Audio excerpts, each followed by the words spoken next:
Good morning to everybody. Welcome back to the second of these talks on reading in the South African cognitive catastrophe. Finished off yesterday looking at the Pearls study, which showed that 78% of children grade 4 level couldn't read for meaning in their home language.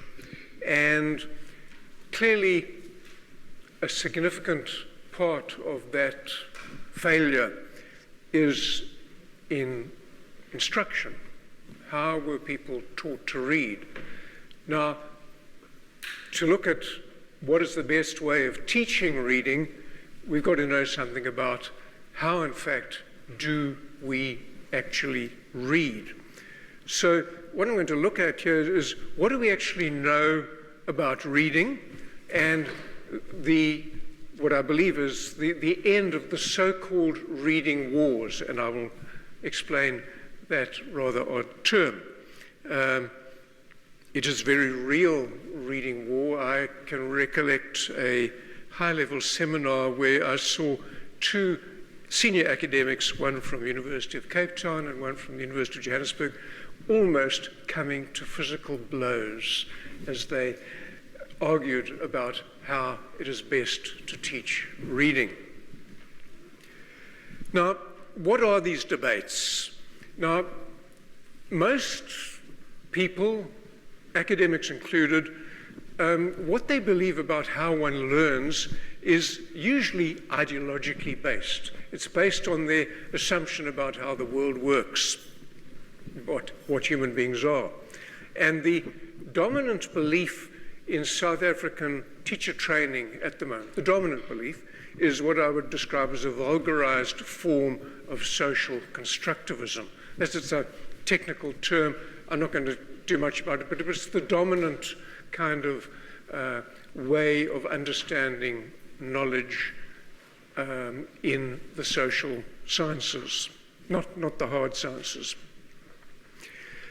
And the beliefs about learning to read in South Africa, in academia, are predominantly based on somewhat outdated North American and English academic texts, and about the teaching of reading in English, not about the teaching of reading in other languages. Now, many of these debates, how does one learn to read, are rapidly being ended by scientific research, in which the MRI scanners are proving invaluable because using those machines, which of course were originally invented for medical research, are enabling scientists to actually look at the brain as it works. University-based teacher educators have been very slow to accept scientific findings, and increasingly over the world, governments are in fact stepping in, overriding what the academics are saying, and bringing changes to the teaching of reading in schools. The same, I believe, is about to happen in South Africa. The reading wars. Intense debate in the 1980s, 1990s, in particularly North America, in the English-speaking world, on the best way to teach literacy. The war was between those who said you teach using what we call phonics, instructing the children in letter sound correspondence right at the beginning of the learning to read process. That was a key component. And then at the time, the very popular so-called whole language or whole word approach, which did not believe phonics instruction was particularly important. Subsequent scientific research and some very large-scale experiments have affirmed that phonics is the essential foundation at the start of learning to read. I'll say something about the large-scale experimentation later. Now, what was this whole language, which was, as I said, the dominant paradigm in academia? It's a set of beliefs and practices associated with learning to read. It assumes that in a literacy-rich environment, which of course in North America is a middle-class environment, you've got lots of literature, you've got books, children have hundreds of books in their bedrooms, their parents are literate, and in that situation, you kind of learn to read in the same way as you might learn to speak. You pick it up, you absorb it. Whole language approach put a huge stress on authentic texts, reading real literature, and it took meaning as absolutely central, which of course is important. But you didn't need direct instruction in phonics. Readers could use context clues in the text, the sentence, the pictures, and guesswork to decipher the meaning of words rather than phonetic sounding out the word. There was a strong stress on meaningful reading and expressing meaning in writing. Now, all those, of course, are obviously good things. Reading instruction was what we can say a whole-to-part, a top-down analytic process.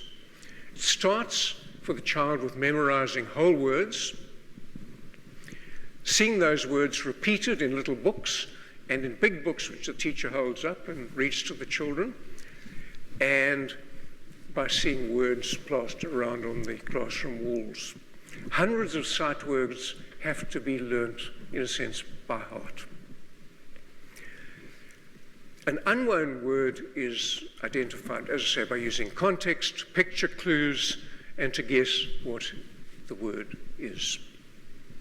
Explicit instruction is downplayed in favor of discovery learning. Now, early research erroneously supported this take, but recent research on how the brain actually reads is showing that it's wrong. Now, in 1987, California officially adopted whole language in its school system. By 1996, California had descended to the bottom of the reading league tables in the United States. So clearly something wasn't working. And then further scientific experiments demonstrated fairly conclusively that the shape of a whole word does not play any role in reading, which was a very interesting finding. The opposition, the other side, synthetic phonics. The child is taught the letter sounds, they have to be able to identify the sounds in speech, link those to letters, explicitly link them, what we call, so each letter with its corresponding sound is a phoneme, and then the child must be able to blend those sounds into a word, which of course they recognize. Ah, that's that word. It aims for independent reading as quickly as possible. It's now officially endorsed in the United Kingdom, as well as in Australia, and the states of California and New York have reverted to the synthetic phonics, which was, in a sense, closer to the traditional way in which reading was taught. Now, here are the experiments. The Scottish, who are a canny lot, compiled an incredible experiment called the Clackmannanshire experiment, where they took a fairly depressed area in Scotland, a school district, set up with all the children, half did the whole language and half did the synthetic phonics. And a similar experiment in West Dunbarton showed pretty conclusively that the synthetic phonics gave the children anything from a 9 to 1 year lead on the other children doing the whole language method. And secondly, which I think is of extreme importance, it proved less trying to think of the right word, it didn't enhance the inequality which we know exists between poor people who come from a really poor background in which perhaps less of the parents talking to them, reading to them, and middle-class children. It didn't create that distance which other methods did. And the other thing which was very interesting, because boys normally don't read as well as girls, it reduced the gap between boys and girls. So on those grounds, the United Kingdom government decided to officially endorse the synthetics phonics, and they rolled it out starting in 2005, 2006, one mentor for every 10 schools for the initial years, and it has now been rolled out to the entire country. And a very impressive rollout. So that was the reading wars.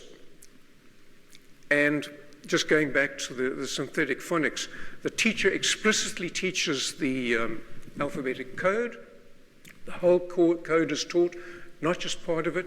It's first and fast. You do it right at the beginning. And there's no reason why a child, by the end of grade 1, should not be able to read. Obviously, an appropriate, simple text. It starts with individual letters, the sounds, does not start with whole words. The instruction is very carefully structured. You choose which vowels and consonants to start with. Very few sight words are memorized. There are a few, like in English, you can't sound it out and blend it together. It just doesn't work. There are a few sounds that are very hard, particularly in English. Students are taught to handle unknown words by decoding them. They are never encouraged to guess a word's identity. And of course, you use simple initial texts. There's another approach, which was because there was a big panel set up in the United States to look at the reading wars, and it came out with a thing basically saying phonics was better, but it sort of tried to keep everybody happy and claimed maybe a blended approach. We have the phonics and we have the whole language stress on meaning. Well, this compromise is generally dismissed by critics as a cop-out, because all it means is it enables the whole language advocates to keep going merrily on their way, and they refuse to recognize that synthetic phonics programs don't ignore meaning, comprehension, and texts. The synthetic phonics is really about the start of reading instruction, right at the beginning. All the other things, of course, have to be encouraged. All the approaches basically say to learn to read, you do have to engage in reading. And it's crucial to get children reading as soon as possible. And it is absolutely clear that the South African school system is not doing that. The children are not reading in grade 1 or grade 2 or grade 3 with any fluency. And we know there are problems of resources and time, large classes, too few books, etc. Now, that was the reading wars. And the fallout from that is still here. It's still going on in South Africa today. In various projects I'm on, we still have huge arguments about this, and there are devotees of whole language who I'm engaging with, and it's very difficult. But how do we actually read? What happens in our brains? Some givens, which I think are pretty proven by scientific research. Our visual system cannot avoid automatically carving up words into their elementary bits. We don't, we see things at the back of our heads, over here, the occipital region. It doesn't see a whole word. We think it does, but it doesn't. It cuts it up into little bits.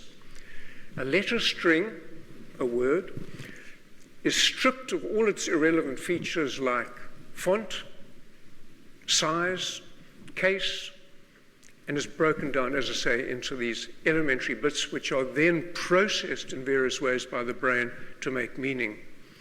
And there is abundant proof, pretty conclusive, that we automatically access speech sounds when we read.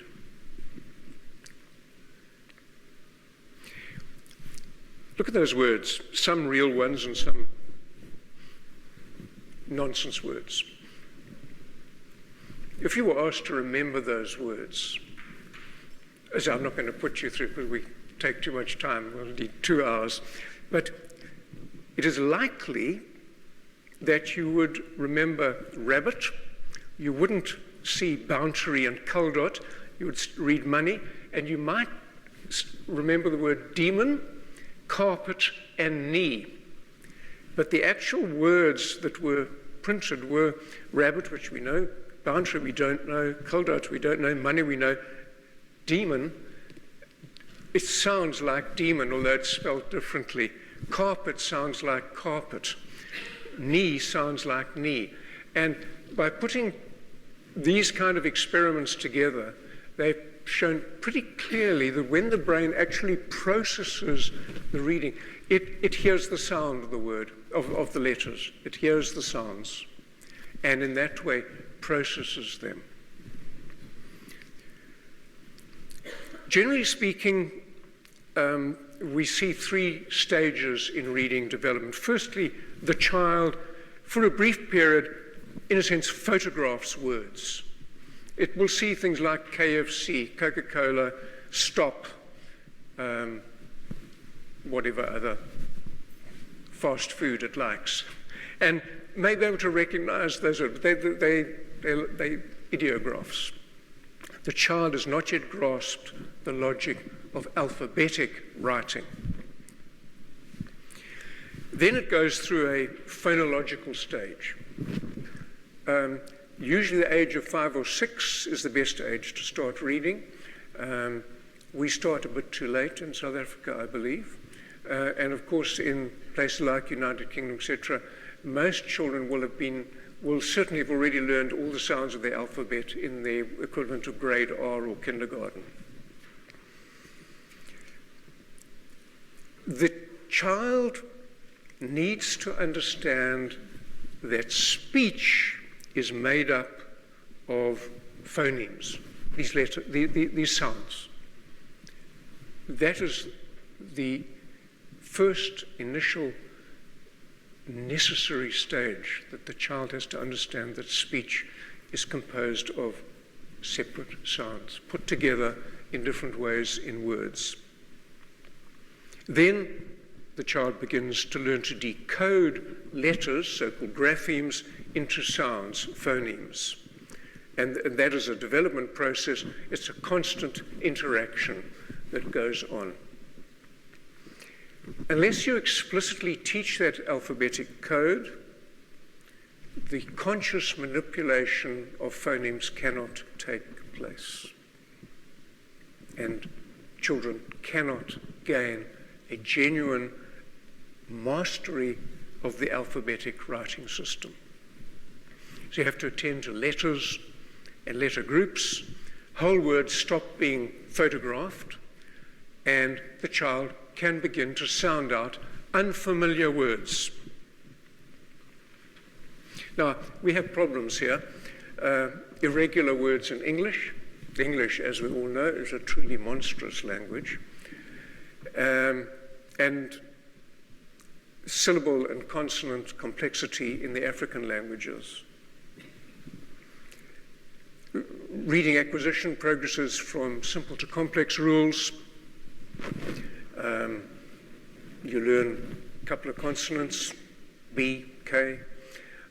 You start discovering that certain combinations of consonants, typical ones in English, BL, STR, like in street. And of course, for example, in isiZulu, quite a complex set of consonants. You've got to learn in English special letter groups which don't sound quite like what they look like. like shun, attention, that shun sound. And when we say walk, I'm going for a walk, it's actually doesn't sound like, sounding out, doesn't sound like that.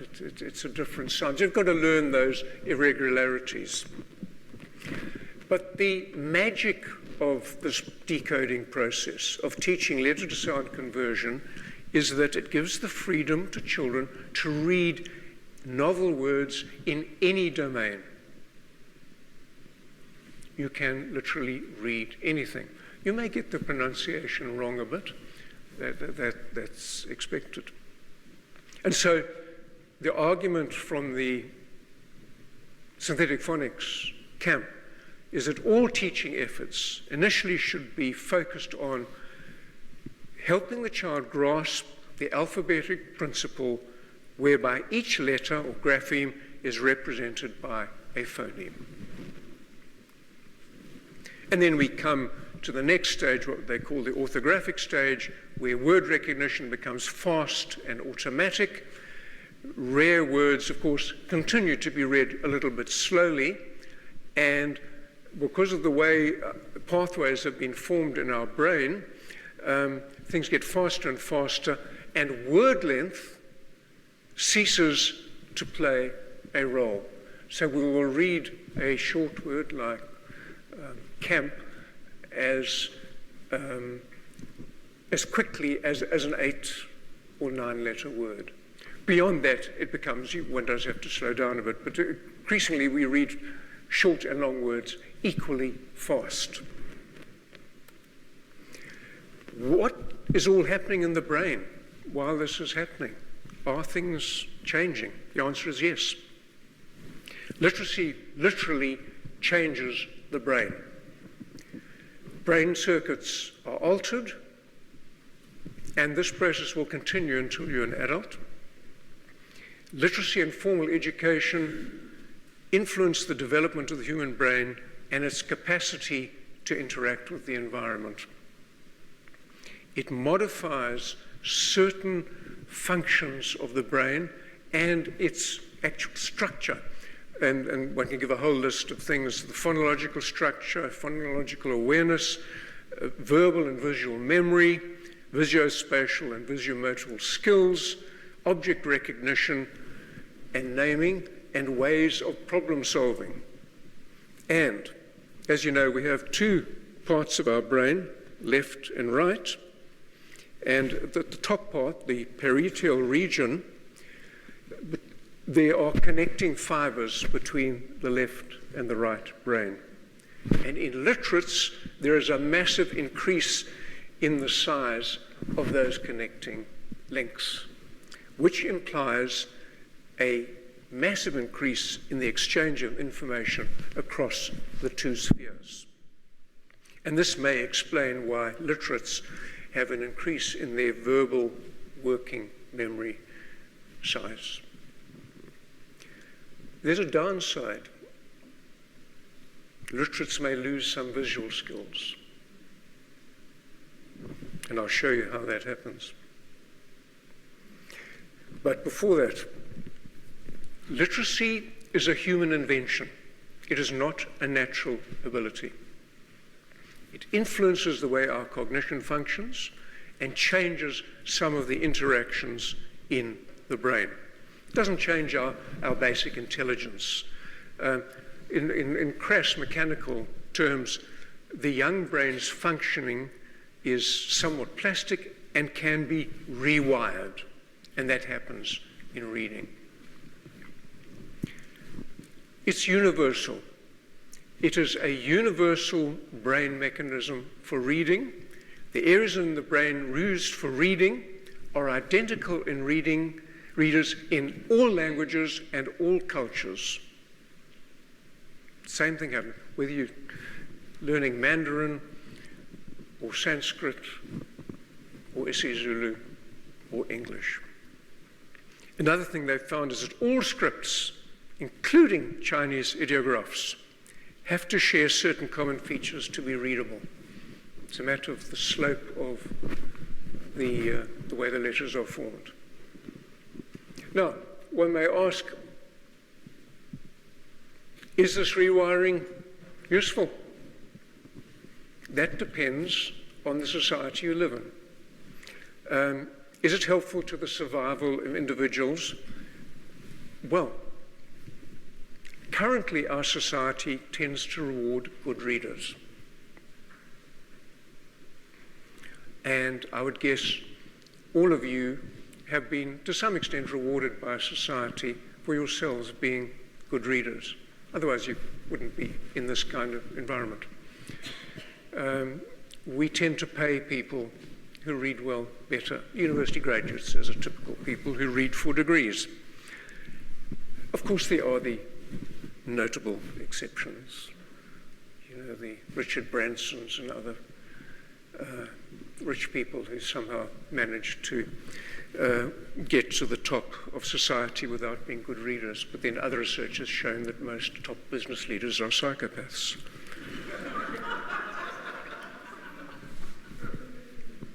Now, what actually happens in the brain is, as I say, it's an unnatural process. It makes use of innate functions which are tweaked to perform in a different way. Visual reception, oral reception, language production centers, and motor functions. So generally, our eyes take in pictures of the world. They get passed to the back of our head, left side incidentally only, and they are processed.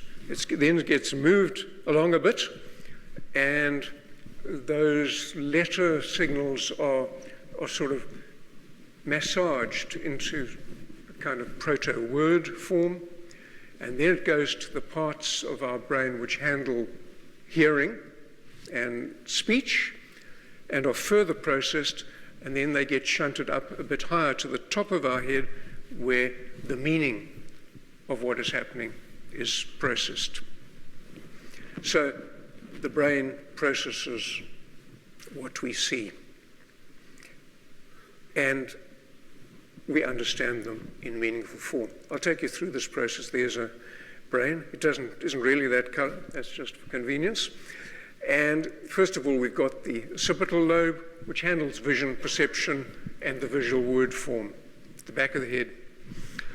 Then the temporal lobe, round about our ears, hearing, language, phonology. Parietal lobe, word meanings.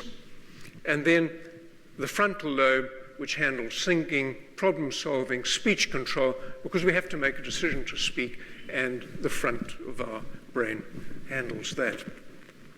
Going through it, the key parts in deciphering reading, first of all, there's the visual input down there at the back. Then it gets passed on, and there's a kind of visual recognition of the letters and words. Then it gets moved into the temporal lobe, where the visual letters and, in a sense, our understanding of sounds meet and mesh. Then it gets moved up into an area which normally handles speech decoding, and there the word meaning is processed. So it's an elaborate process which makes use of those parts of the brain which originally had nothing to do with reading.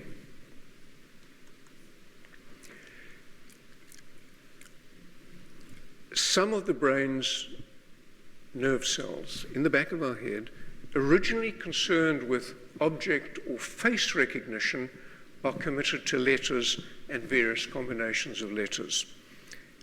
One might say that human beings have an intense visual focus on faces because we're social animals and we have to get on with our parents to start with and with other human beings. So we are really good at reading faces.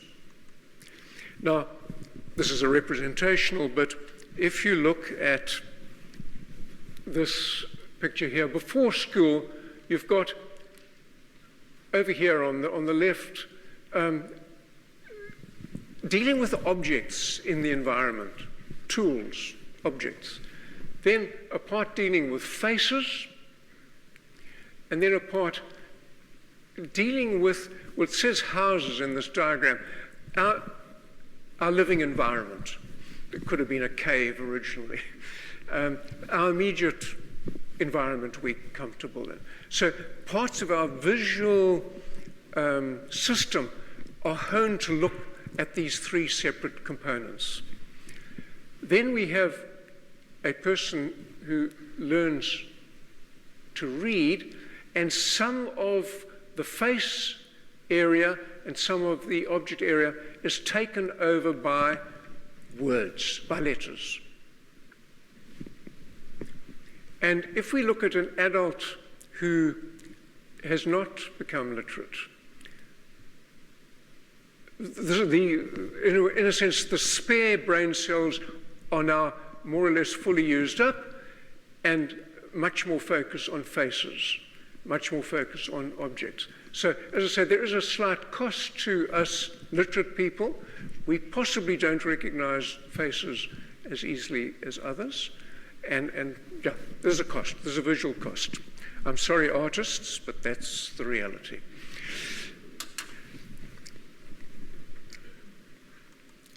And using these MRI things, there again we have a process, a 6-year-old non-reader.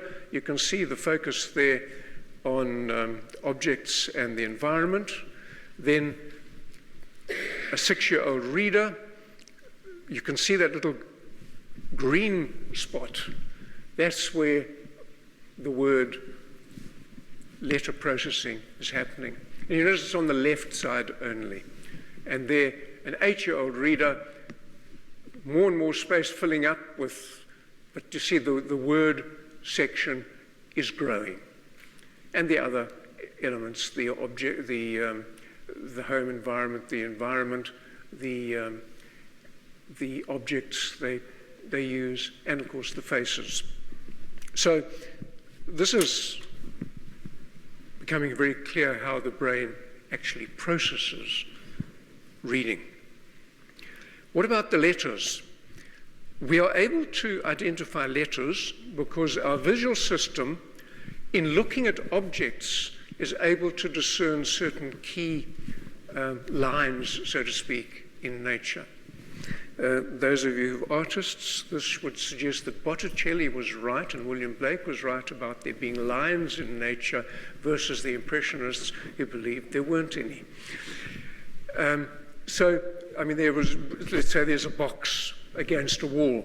You can see those lines where they converge, and the brain, the visual system of the brain, in looking at objects, is honed to pick on those things because it helps it identify three-dimensional objects. And those are the, in a sense, the progenitors of letters in the various alphabets. So, to sum up, we do not read by recognizing the shape of whole words. Our visual system cannot avoid automatically carving up words into their elementary constituents.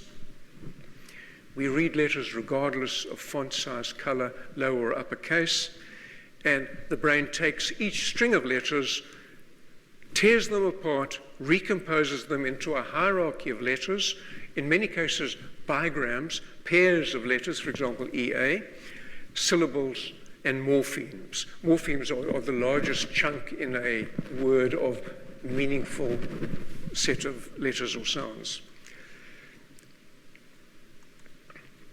For example, you can read all of those, different sizes, different fonts, and if you are acute, you will see that the letter shape doesn't influence your picking up word, as you'll see there.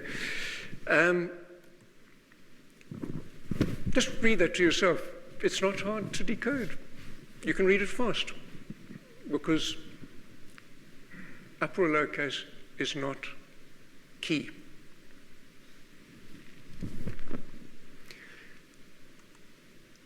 We have little difficulty in reading, and read that. You can read that fast. That's that, because those pairs of words, what we call bigrams, even if they're separated slightly, can still be read. We can decode words we do not know. I'm assuming most of you don't speak Shivenda. Anybody speak Shivenda here? No? So this is totally foreign to you, but you can read that, and you could probably read it quite fast. You don't know what it is because you don't know what those word sounds represent. But you can decode the text fairly easily. So that's where, now, of course, if you were reading whole words, you wouldn't be able to read that because you've never seen those words before. But because you can decode the sound letter correspondence, you can. What's the good and bad decoding news for South Africa? African languages are phonetically regular. The orthography is very regular and are therefore easier to decode than English. In the past, some sort of phonics was practiced in most schools, although often very badly. And unfortunately, the common transition to English as a medium of instruction in grade 4 is usually a disaster, because if you don't have a grounding in your own mother tongue and you can't decode even there, you're going to have difficulty transitioning, say, from the 26 letters of an African language to the 44 sounds of English, which are still handled only by 26 letters and letter combinations. So you have a real problem there. Yes. Question? I'm wondering about languages that have different characters. Take Hebrew, for example. The moment we're talking about English, because whether it's French, whether it's Italian, whether it's Spanish, you're using the same letters. But now what about when you've got a language that has different letters? As I said earlier, all language scripts have to use certain lines or angled lines to represent whatever the letters are. And they have to obey certain rules, even Chinese, Mandarin. So it doesn't matter if it has a different, obviously you have to learn that alphabetic script, yes. But it doesn't significantly alter the ability to read, that it's a different thing. You would have to learn that. We talk about good and bad methods of teaching. Mm-hmm. The wall. What did you call it again? The reading wars. The reading wall. So how are the Chinese teaching their kids to read as opposed to the Western language? Well, generally in China today, they use an alphabetic script initially, pinyin, which is a Latin alphabet. And then they go on to the proper Chinese script, which takes about 7 years to learn, because effectively you've got to learn about 7,000 characters. So it's difficult. I would suspect 200 years from now, Chinese will be using the Latin script, or a variant of that. There are better alphabets, incidentally, than the Latin script. Korean is the best alphabet in the world. Sorry, which one? Korean. Thank you. Brilliant, absolutely brilliant. All the sort of experts say that the Korean alphabet is the most brilliantly designed alphabet in the world, and it was literally designed. Now, just to see the influence on the script, this is an interesting, I don't know whether you can see, but in, let's say, Italy, 6% of children make errors in word reading at the end of the first grade. If you go to Finland, 2%. If you go to Greece, 3%. If you go to Germany, 3%. It's because they have orthographically regular scripts. Portuguese, a bit more difficult, 23%. French 28%, English 67% of children make errors in grade 1. Difficult language. Yes. Earlier you said that research or teaching the names of letters of the alphabet may actually hamper this process. Yeah. Now, I'd like to hear more about that because English is such a non-phonetical alphabet. In fact, it's informed by many different languages. Yes. For every rule we have in English, there's an exception. So the rules make no sense. And from my understanding of the brain, we are pattern detectors, not word memorizers. So I find, I'm from America, but I find in South Africa, we are teaching children only letters by their sounds. And kids in 5th grade are still stuck with the letter A. They want to say ah. So teachers teach the word make by saying and that's supposed to be make. They're not teaching the pattern that will enable the children to decode. So and it's because we're not giving that letter a name. We make different sounds. We laugh, we cough, we shout. Why would letters, by naming them, help children? Yeah, I think I mentioned this in one of the slides. There's an argument that you shouldn't initially teach the names A. We shouldn't teach the name of the alphabet because that confuses when you're trying to do the sound-letter correspondence. And it's not a problem in an African language where A only has one sound. However, in English, particularly for children coming from an African language and then transitioning into English, at some stage you have to say, you learnt that initial sound. In English, there are several other sounds and the letter, and now you start needing to be able to name the letter A, has these different sounds. So it is more complicated when one does that transition. But there is an argument that it's confusing to give in initial language, reading instruction, teaching them the names of the alphabet because it's not the same as the sound, or it differs from the sound. Just to sum up, initial decoding is a slow serial process. You link phonemes, words sounded out, and then if you know the word in your vocabulary, this is why vocabulary is important, you can then say, oh, that's what that means.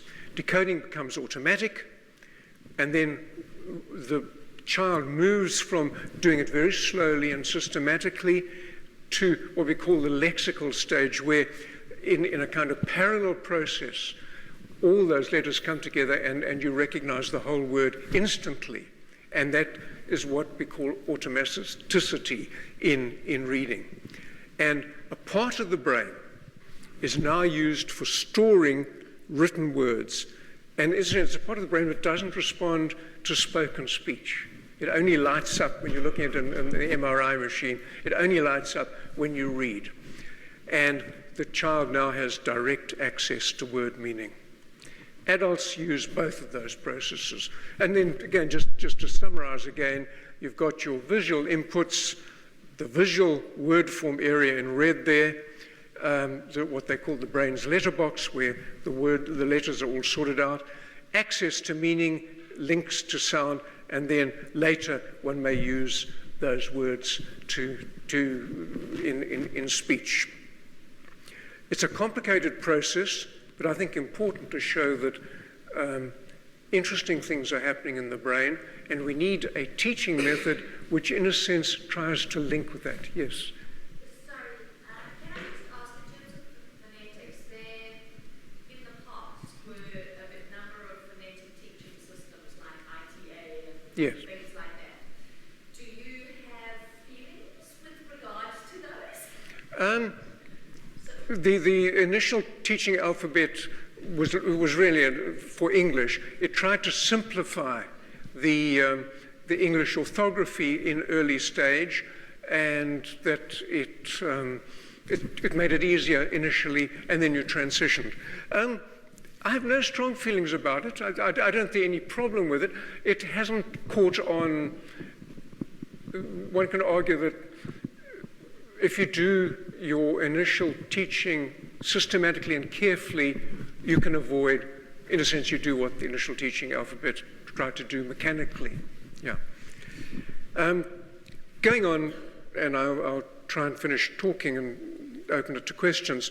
There was a big reading panel in the United States because of the reading wars, and the government commission was set up to look at this. It published a big, fat report, and it identified 5 essential components to reading, which it called the Big Five. And so when a literacy person talks about the Big Five, they are not talking about rhinos, elephants, leopards, lions, and buffalo. Explicit instruction in phonemic awareness. The child must be able to hear the sounds in words. Systematic phonics instruction, techniques to improve fluency, vocabulary development, and of course, reading comprehension. On fluency, reading a text orally at a good pace, accurately, and with proper expression. Builds on decoding automaticity and vocabulary. You need to be able to decode fast, and you must have the vocabulary to recognize those words. It's not the same as reading fast. It's reading at an appropriate level. And we know what that is when we hear somebody read. Incidentally, it's very hard to comprehend text if you read too slowly, which is why many of our children are not reading. They can sort of decode, but they're doing it so slowly, by the time they get to the end of the sentence, they've forgotten what was happening at the beginning. You've got to, our short-term memory is short. We can hold about 7 items in it at a time. And you have to move on to comprehend. And that is, again, is one of the reasons why the Pearls test was finding that a lot of those children can sort of decode. They have got, but they're doing it so slowly that by the time they get to the end of the sentence or the end of the paragraph, they don't know that Jack is a dog because they've forgotten when they were told about that earlier. Fluency is essential for comprehension. Then vocabulary, decoding, important, essential, but vocabulary enrichment is equally important. Vocabulary must be meaningful to be learned. Normally, children use about 400 to 600 words in everyday speech. Children enter school knowing varying numbers of words, depending on their home background. It's estimated that access to secondary education requires a vocabulary of 20,000 words. In South Africa, that is not reached, which explains our appalling matric, 50%, 40% passes. Explicit vocabulary instruction can only teach about 400 words a year. Therefore, to develop your reading vocabulary, you've got to read out of school. Tough. That's the reality. And of course, teaching about meaningful word parts, morphology, particularly in English, is also very important. Comprehension, understanding the meaning of texts, certainly integrating what one reads with what you already know is important. And again, we have a terrible situation in South Africa where what used to be called general knowledge, those of us who are old enough remember our schooling where we had general knowledge. We were tested on our general knowledge. Unless you have general knowledge, you can't read effectively. And many of our children lack general knowledge. Many of our teachers lack general knowledge. The end goal of all reading, of course, is meaning, comprehension. I believe that comprehension skills can be taught. You need to teach about language structures, you need to teach vocabulary, you need to teach about genres and text types, very important. Background knowledge is important. And ability to analyze a situation in a text. Who is it? Who are the actors? Where's it happening? What's happening? When? Why? You know, those traditional questions. Pragmatics. How is the language appropriate to the situation, to the actual situation? Thinking and reasoning skills. I've got a colleague who believes in teaching philosophy to grade 1. Of course, you can teach philosophy to grade 1 at the appropriate level. But teaching thinking skills, what is going on here? What is the argument? Do you think that makes sense? Self-monitoring, ability to monitor your own reading, and of course, motivation, the motivation to read. And of course, one of the tragedies of the South African school system, and it extends into universities, is that perhaps a majority of students see reading as drudgery, as a necessary evil. They do not get any enjoyment from it. And I have some resources. I mentioned I will circulate these slides to everybody, so make sure that your email address is on the list or given to the list. Open to questions. Yes. Just going back to yesterday and the actual literacy test. Yes. If we take the Isizulu language, I happened to Google yesterday afternoon lecture how many Isizulu words there are. I'm not going to repeat it, but I invite everybody to Google it. It's astronomical. There are 74 words for the word snow. Snow. That test, in your opinion, was it reasonable for Isizulu speakers throughout the country? Was it one test, or was it a number of tests of different dialects? It used Standard Zulu, insofar as there is a Standard Zulu. It was very carefully designed, so I think it did look at those elements of, you know, there are certain words which in the dialects are the sort of shibboleth words, and it was very careful in looking at that. They did try and take into account those difficulties, yes. Obviously no test is perfect, and the whole issue of dialects is important, but again, the reality is that if you are going into a national school system, generally some kind of standardization is necessary, as has happened in English. My wife and I have great difficulty watching North England or Scottish television programs because we find it very difficult to understand what the hell they're speaking. But yeah, your point is well taken, but I think they have tried to address that issue. Just related to the reading rules, I find it uncontentious that Phonics teaches you decoding as well. That seems obvious to me. But given that you, in your last slide, spoke about the problems regarding motivation when it comes to reading, what I find difficult to comprehend is that if you teach a child to read using a Phonics approach, one critique that I read about Phonics is that it makes the assumption that a child is already motivated to read, that they actually already want to decode a text. But in South African context, that's not true. Most kids grow up in homes without books. Their parents aren't readers. They don't look at a book and think, a book contains information that's useful to my life and I need to know. So they don't go into school with an intrinsic motivation to read. Somebody gives them a text which is not geared necessarily towards their interests, or it's geared towards what's phonetically decodable. And so a child mechanically learns to decode words.